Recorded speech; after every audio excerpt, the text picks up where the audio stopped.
Exposing the Skincare Industry Part 3. Welcome back to everyone's favorite skincare series, and today we are going to be diving into brand ownership because I believe that transparency matters. So I picked these two brands because I know it's two brands that we all know and love. This is Prequel, this is Cocokind, and you may think that these brands are super similar, but they have a big difference. When you think of Prequel, you probably think of Dr. Sam Ellis because she's the face of the company. However, Prequel is actually owned under the parent company, The Center, which owns all of these brands. This company also used to own Naturium, which was founded by Susan Yara, but Naturium was actually bought out by e.l.f. back in 2023. Another little fun fact for you. So what's the difference between Cocokind and the brands we just talked about? Well, Cocokind is actually an independently owned brand. When I think of Cocokind, I picture their CEO, Priscilla Tsai, which is all over their social media. And so in my head, when I see her, I associate her with the brand, but she actually owns the brand. However, when we look at Prequel and Naturium, so Dr. Sam Ellis or Susan Yara,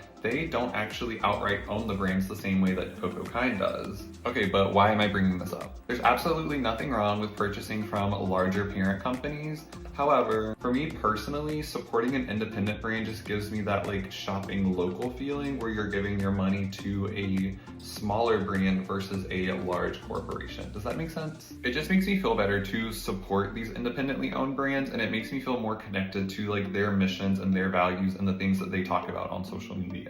That feeling gets a little stripped away once I find out that some of these brands that are spreading these great missions are owned under these parent companies that might not have the same ideals and beliefs. Let me know in the comments though, is this something that you even care about? Did you know about this? Were you surprised by any of these connections? Stay tuned for the next part in this series and let's see what other skincare industry secrets we can uncover next.